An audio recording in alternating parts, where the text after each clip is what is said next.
Hey, what's up? GW coming to you live. Of course, you guys know that. Well, it'll be on demand on your YouTube channel.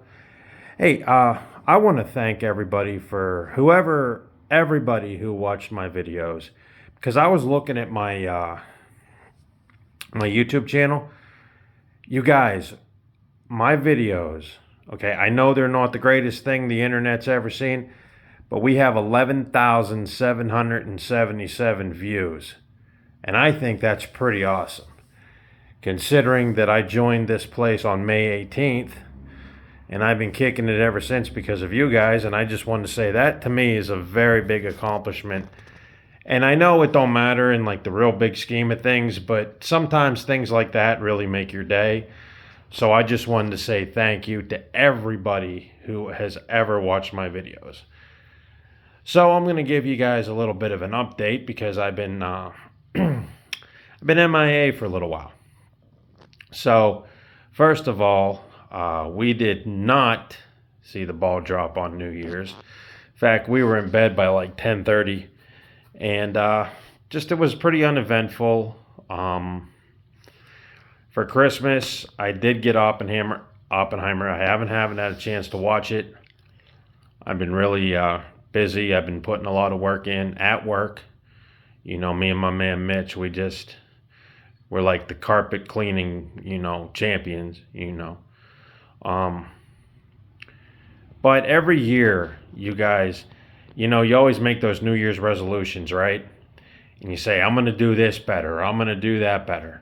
And so at the end of the year, I ended the last year on a not so high note.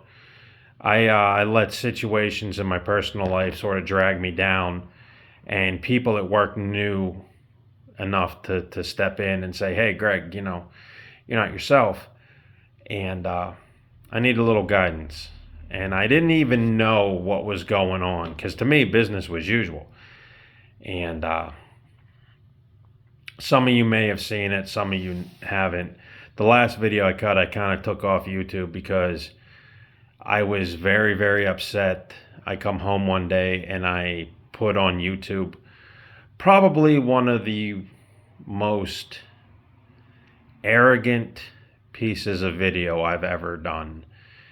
And it was directed to my man Mitch, and I basically ripped him up all over the place. And my wife heard it, and she's like, dude, you better take that off.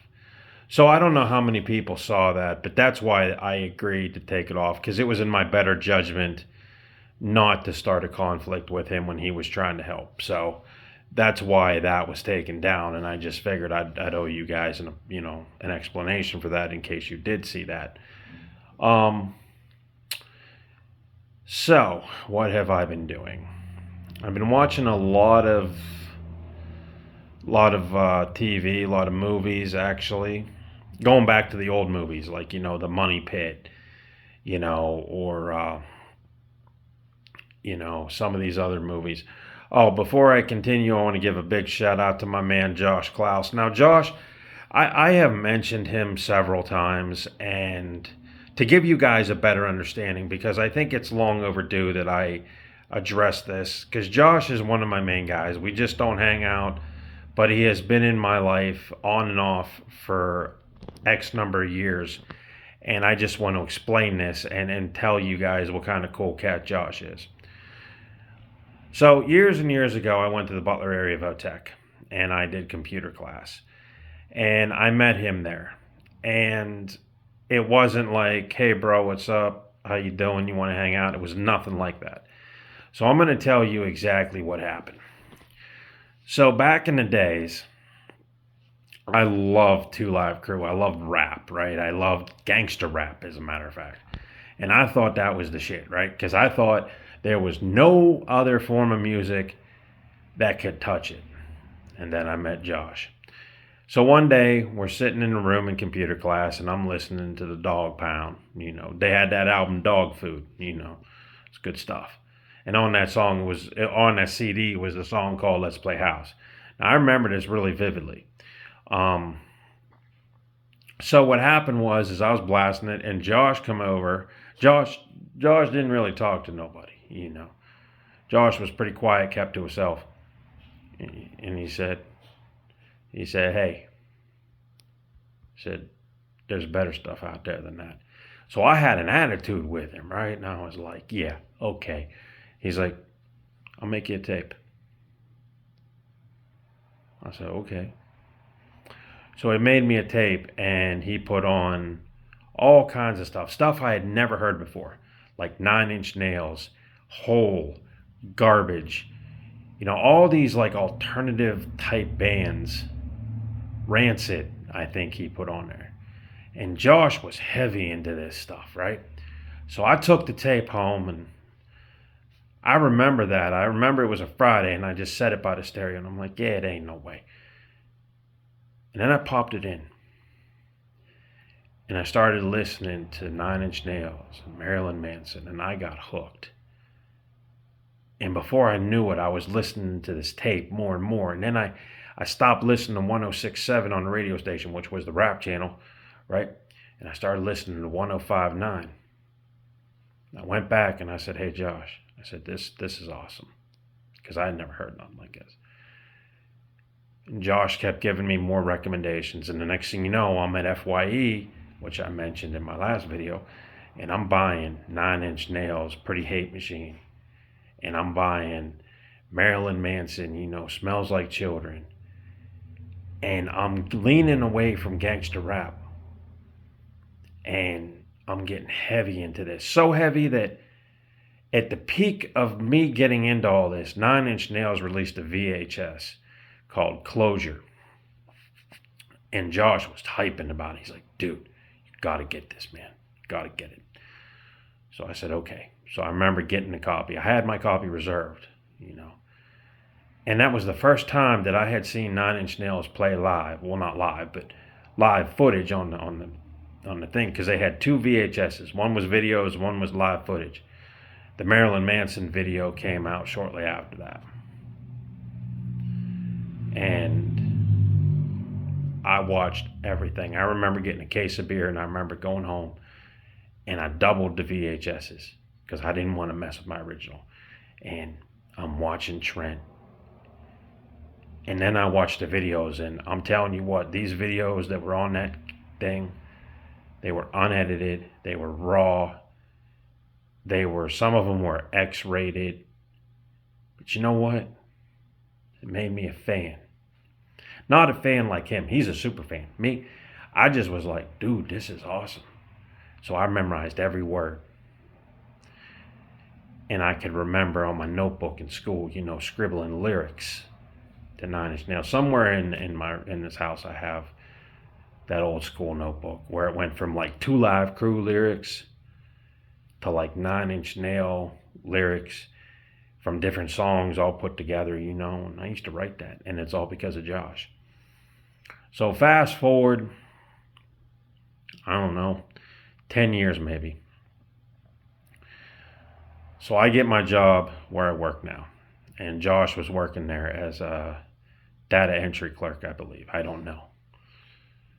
But I ran into him, and I'm like, dude. And he's like, dude. And it was cool. And I couldn't believe, because it's like, okay, this is the second place I've been that he's been. And I used to see him at the mall. Sometimes I'd run into him at the beer distributor in Butler, I always thought the cat lived in Butler, but he doesn't. And then I ran into him a while ago, I ran into him a while ago. And yeah, bud, I ran into him a while ago. And I didn't know he worked where I worked, and he said he was working in the mailroom down there. So I said, oh, cool, and we got to talking. And Josh, to me, is one of the coolest guys on the face of the earth, because he's never changed, at least not that I can tell. He's always willing to help you out or guide you into new things. And he's done a world of that for me. And because of him, I knew who Marilyn Manson was. I listened to Courtney Love's group Hole. I have Garbage, the CD with Shirley Manson. I knew a group called Jack Off Jill, which nobody ever heard. But Josh, he was all into that stuff. And so then bumped into him right before Christmas. And we're talking, and I finally, believe it or not, got his phone number. And I said, look, just hit me up, man. We'll hang out. And I know my days of partying are over, and I don't know what Josh does. But the only thing I know from him, other than he's a cool cat and he's always been awesome with me, is he has a sister. That's about all I know. But so Christmas time came, and I got up Christmas morning, and I was throughout the Christmas vacation that I took, I was watching Twin Peaks, and I got done watching it. And I just said, you know what? I got on my phone. I said, Merry Christmas, Josh. And he says, who is this? I said, Greg. He's like, hey, man. So we started talking about Twin Peaks, from 91, right? And Josh has a penchant for the coolest stuff. I mean, he will find anything. He had a light up VHS. And I'm like, damn, I never seen one of them. And we started talking. So about a week later, that was my wife. Got to go pick her up. But Josh has always been cool, so we started talking about Twin Peaks. So I saw him about a week after Christmas, and he's like, bro, he says, you got to do a review. Apparently he was checking out my videos, and he was like, yeah, dude, good stuff. I said, all right. So I remember I did give him a shout out on one of the videos, but I was trying my best to figure out which one it was, and I couldn't find it. That's partially why I'm doing this. So he's like, dude, you got to do one on Twin Peaks, man. Don't mess it up. So, like I said, I just happened to finish up watching Twin Peaks. And a lot of people, that I have talked to really either don't remember that show or never finished it the whole way through. Now, I'm going to just give an introduction to this because this is going to be a multi-part video. Maybe I can cover the basics of all the first season. Okay, so let's rewind time for a minute. I can remember years and years and years ago seeing the trailer for TV, which would have been around 90. It premiered in 91.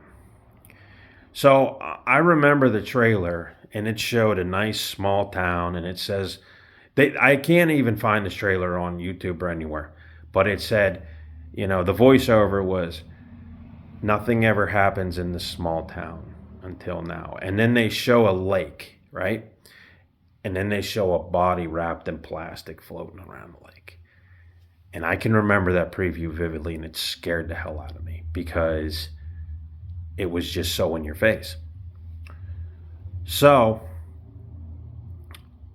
I remember it because it was considered odd, weird, paranormal, not a straight narrative, and it was also done by my man David Lynch. So I had a lot of interest into it, and I caught it after it was on. I actually bought the Gold Box Blu-ray.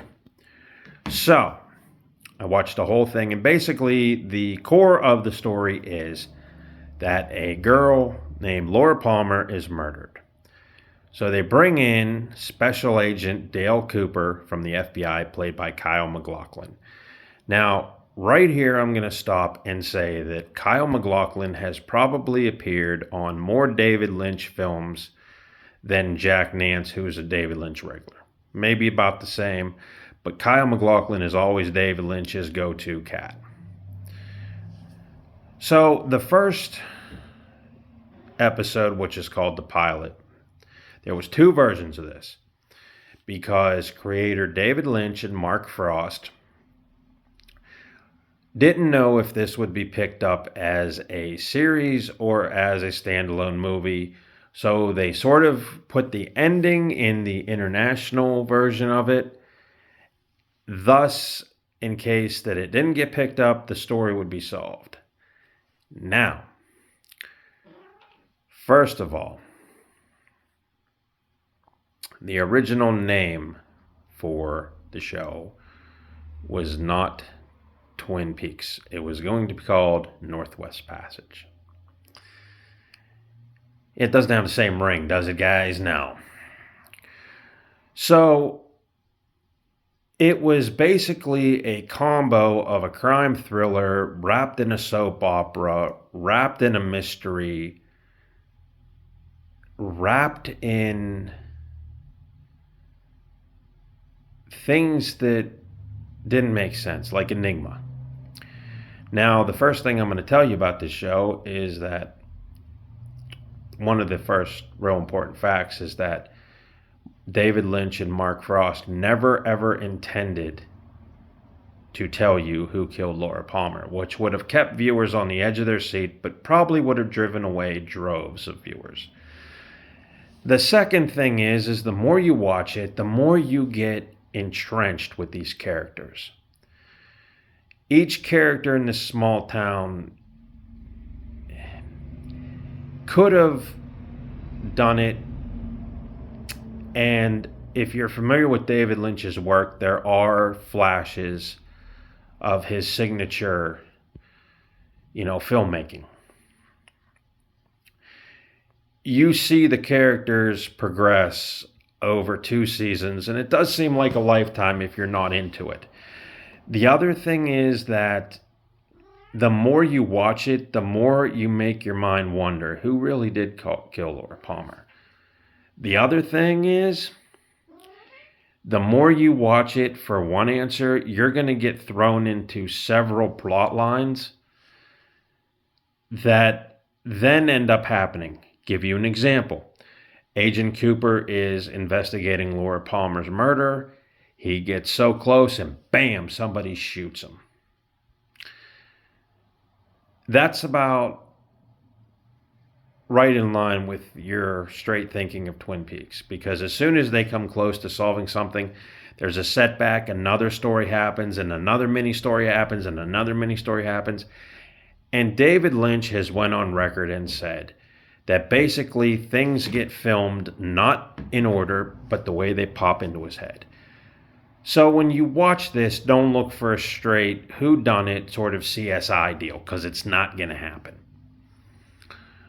What you get is a really strange story of an investigation for the first part of season 1. When Cooper's shot, that is a cliffhanger because they took a hiatus. And the other thing about this TV show, it was so big, right, and so popular that they actually ran 1-900 phone commercials. So if you think you knew who Laura Palmer's killer was, you could call in. They gave you a number, which is no longer in service. And it was really interesting to see a show of that magnitude, a show that had never been done before, happen. Now, I can't really go into detail because I tell people the show is more of an experience. I can't give you plot lines and characters. I will tell you it's more of an experience. So if you are interested, I think it's on Paramount TV. You need to watch the whole series, because if you haven't seen it, it's definitely more visceral of an experience than I could ever describe. Right after Cooper gets shot is where the other worlds come in, because David Lynch wasn't happy just sticking to the human world where we all interact.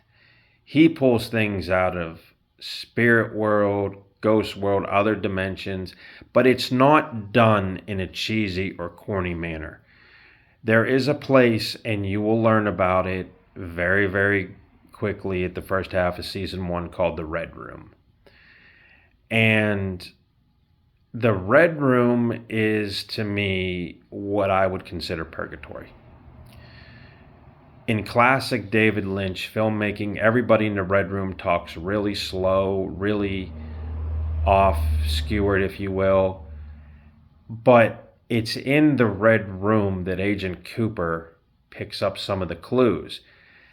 And whenever I went back and I watched this, from start to finish, there's things that will actually give you the identity of the killer from the Red Room.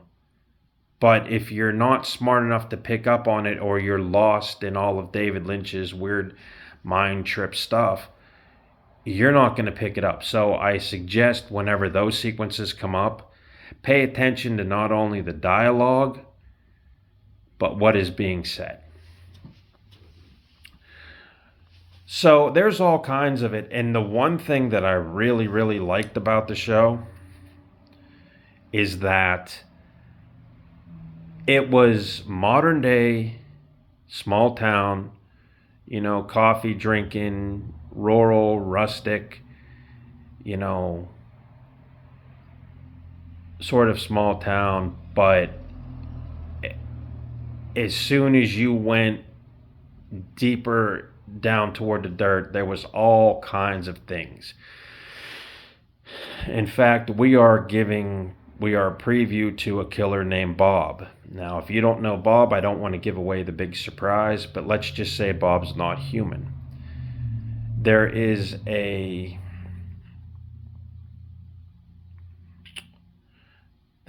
connection between Bob and the Red Room. I know I'm losing a lot of people with this, but I'm telling you guys, if you haven't seen this, this was a breakout show that garnered a lot of people. Now, it only went to crap because the second season, they were going to tie up Who Killed Laura Palmer, which they did. But they were also going to go in all kinds of directions with another character called Wyndham Earl. Wyndham Earl was supposed to be the villain to Dale Cooper's FBI agent. The story in the show was that they came up and they were in the academy, and Wyndham Earl was teaching Dale Cooper how to be an FBI agent, and somebody was killed because Cooper hesitated. And it all tied back into what would eventually become Wyndham Earl coming to Twin Peaks, getting his revenge on Agent Cooper. That part toward the end really ratcheted up the intensity of the show, but you could see that the story writing wasn't there. There is a lot to cover that I don't even know if I have time to go into. But the bottom line is, it was so much of an experience that when I finished it, I was exhausted, I was tired, and I was very skeptical because I paid attention to it and I learned different things. Now, this thing had a hell of a cast too.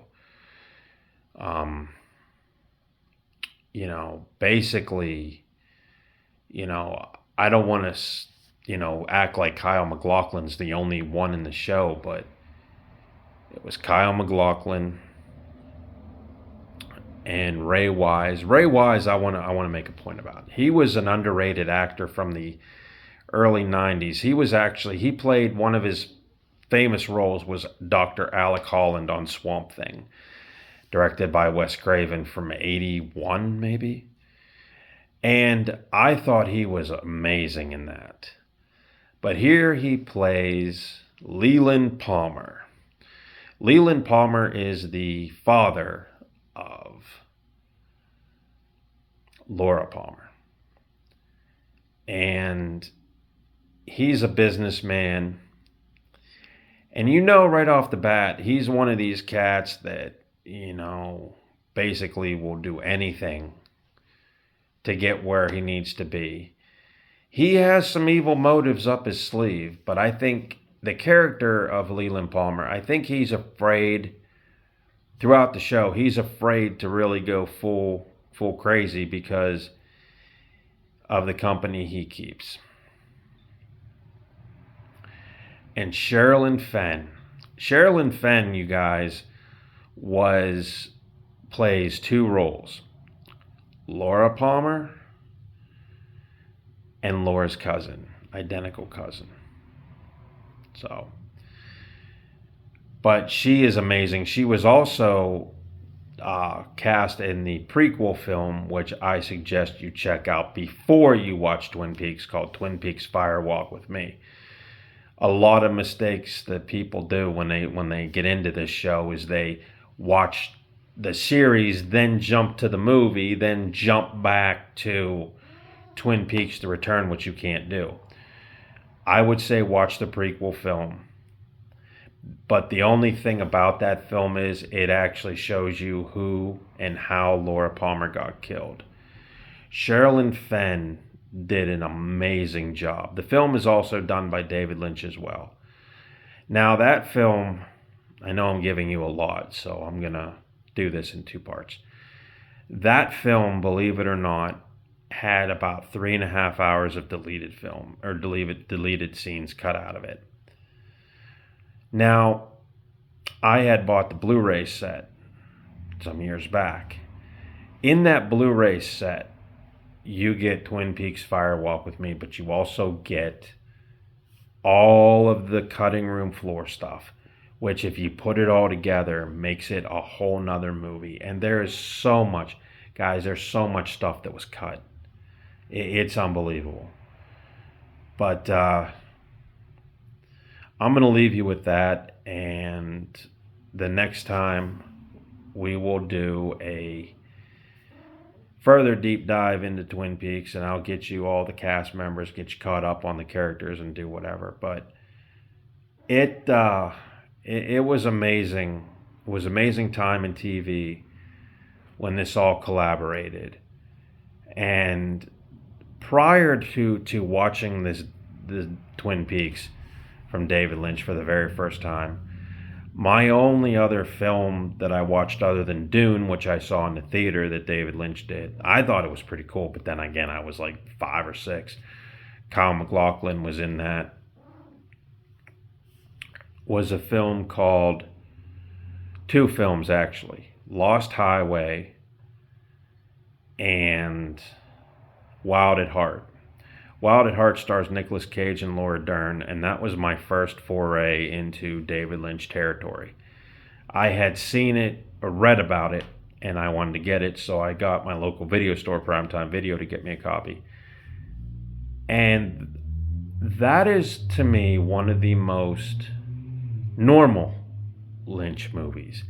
Yeah, it's like The Wizard of Oz in hell. There's some trippy stuff, but it's Nick Cage at the peak of his career, and it's Laura Dern pre-Jurassic Park, and there's a bank robbery, and it's an awesome movie. And again, you get to see, David Lynch's style. The other one is Lost Highway, and before I get into that whole synopsis of the movie, I will just tell you that this was probably David Lynch's most explicit film in terms of content. He cast Bill Pullman and Patricia Arquette, who's half naked throughout the whole thing. Balthazar Getty, and I can't think of the other guys. Robert Loggia. It's a very, very trippy David Lynch film. Now, when you see and you get comfortable with his style, you'll notice that some of his films just don't end. Like, there's no, a closure. It just goes, and it's up to you, But Lost Highway was one of the first mainstream movies that I seen him do. Not that it was mainstream, but it was the first big David Lynch movie. And Trent Reznor and Marilyn Manson also did the score for this. But it was a very trippy plot. It was Bill Pullman, Patricia Arquette, Robert Loggia, and Robert Blake, of all people, who plays Death. And if you haven't seen it, or you like really weird sort of movies, check it out. The number one movie that I would recommend people to even try to, if you want a David Lynch movie but you don't like all the weirdness, number one pick is Blue Velvet.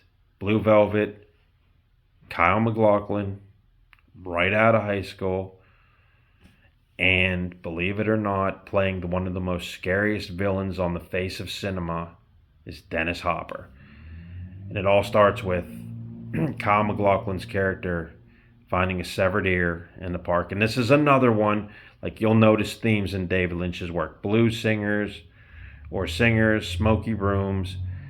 You'll notice all the villains and everybody wears leather. You will notice that just below the surface of a perfect suburbia lies the most horrible things you could ever imagine. And that's what Blue Velvet puts out. So, we will continue with Twin Peaks Part 2, if you will. And again, I just wanted to say, Josh is a great guy, and I appreciate him, getting me into things that I would probably never get into in my life, and for being just a cool cat, man, because Josh is amazing. And 1,177 views, man, that's pretty cool. I appreciate everything, you guys, because you guys rock.